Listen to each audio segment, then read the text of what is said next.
Hello, hello. Welcome to my channel. My name is Lynn and I'm going to make a sheet load of cards, but I'm actually going to not follow the printed guide, which is available on the Call Me Crafty L channel. She is the designer behind Sheetload, and I'm gonna craft with this Peanuts collection. It's Christmas themed. I could not resist getting it, so I'm just sorting through and pulling out one of each of the 12 unique designs that you get as part of the 8x8 paper pad or paper collection. And I've picked out a couple, and I also really like the fact that some of the sheets are cut aparts basically with ephemera and with sentiments.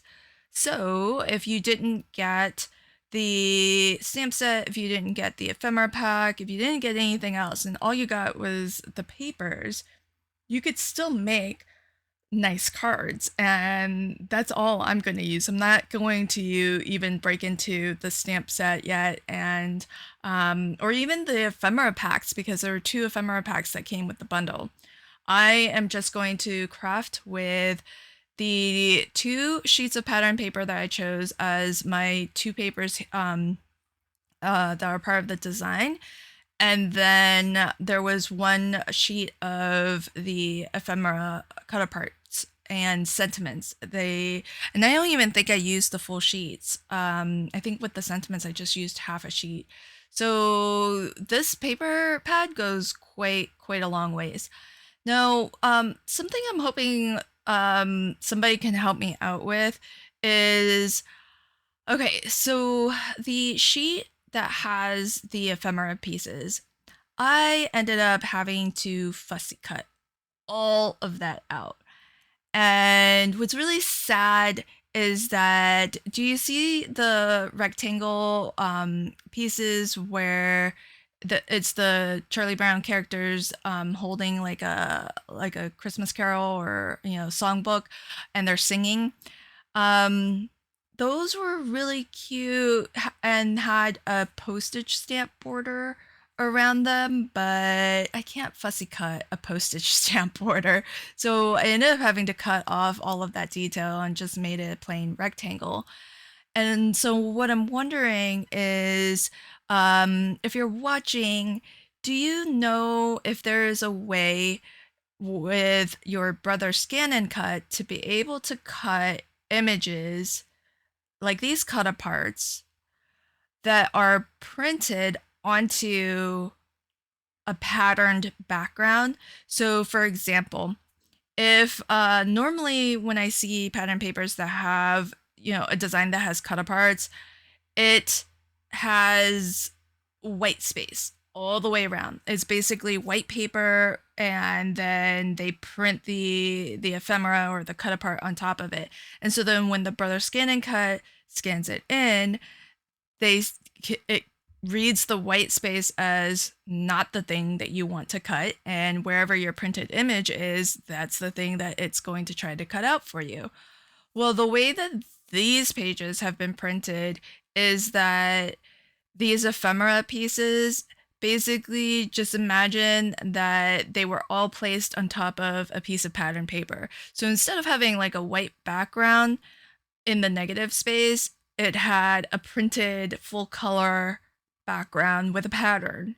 Not even like a solid color. It was basically, pattern paper almost. And so when I passed it through my brother's Scan and Cut, it just basically saw the entire 8x8 sheet of paper as the thing to cut.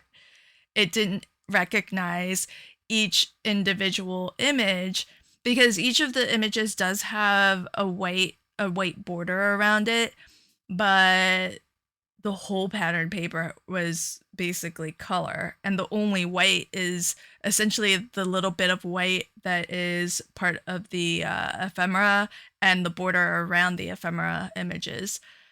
So I ended up having to fussy cut. It took a while to do.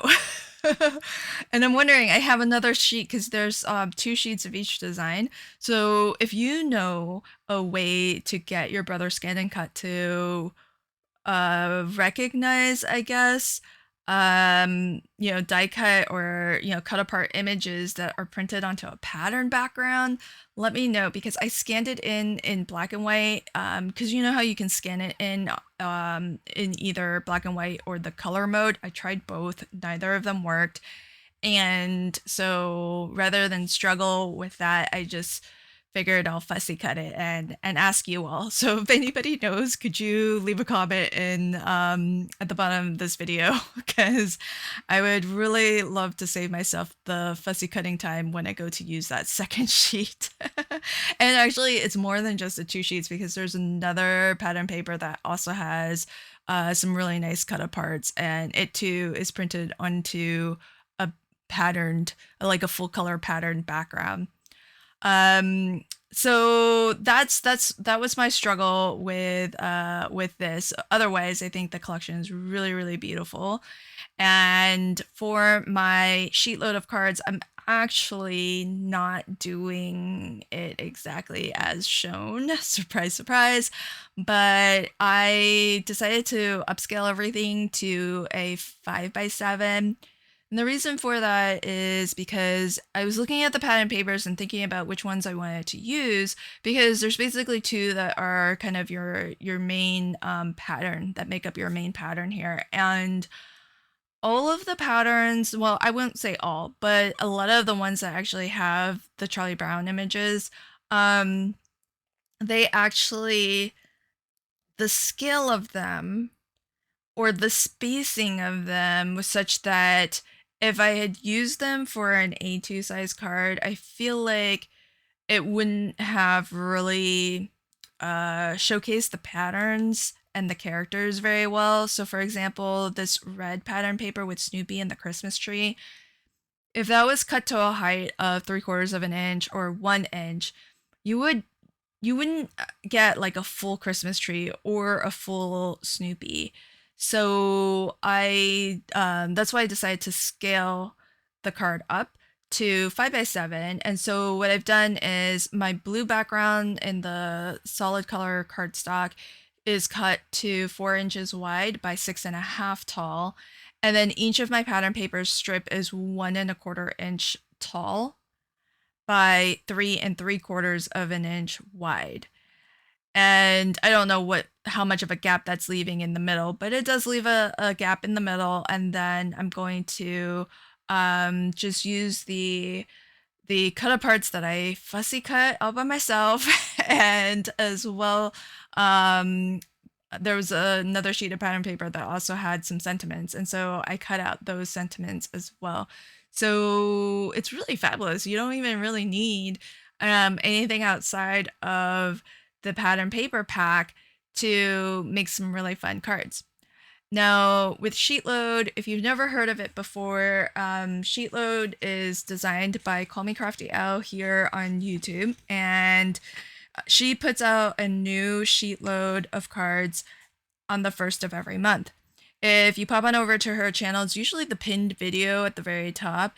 That's her announcement video for that month's Sheetload of cards. And she'll tell you in that video how you can actually download the printable for free. So that's really cool of her to do. It's all totally free. She comes up with a new Sheetload every single month. And what she shows you is the design. A lot of times I just look at the design and then I just come up with my own measurements, but she actually gives all the measurements. And not only that, you have all of the measurements for everything, but you also have a cutting guide. So she actually tells you, will you need 6x6 pattern papers? Will you need 12x12 pattern papers? Or do you need, US letter size cardstock? And she shows you in a nice little diagram how to cut efficiently your pattern papers and your solid color cardstock to minimize waste. Now you might have some leftovers, but she's going to show you she diagrams out how to cut it efficiently so that you have as much you know, like large of scraps as you can. So I think that's really cool that she's done all of that thinking for us. And of course, you know, she shows you the sketch and some different twists that you can make of your own when you craft with your sheet load of cards, because you know, it's not necessarily about, she has all of the dimensions there, but you don't have to follow it exactly. You can turn it from portrait to landscape. You can do what I'm doing, just change the size of it completely if you want. Whatever you want, it's there for you to take inspiration from. And if you do craft with a sheet load of cards, then just share your makes, and there's a hashtag. If you download the printable, you'll see it up at the very top. And that way you can see more inspiration. And as well, I'm sure that Alicia actually checks, you know, whenever her sheet load hashtag gets used, and maybe she'll check out what you've created. So here's a final look at the 6 5x7 sheet load of cards that I made with the fun Charlie Brown or Peanuts Christmas collection.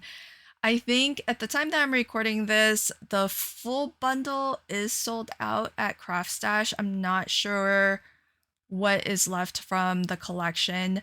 But I do think that usually the Stampin' Dies last the longest. And the collection that came out before this one was Halloween themed. And I know when I bought this, there was quite a lot of the Halloween theme left. Not the full collection. Some things had sold out, but so that there might be a fair amount of the Halloween collection if you're interested. So I'll leave links to everything in the description box below if you want to check that out. I'll also leave a link to Call Me Crafty Al's YouTube channel, where you can pick up the sheet load of cards printable for October 2024. Thanks so much for checking out my video today, and until next time, happy crafting and have a fabulous day. Bye.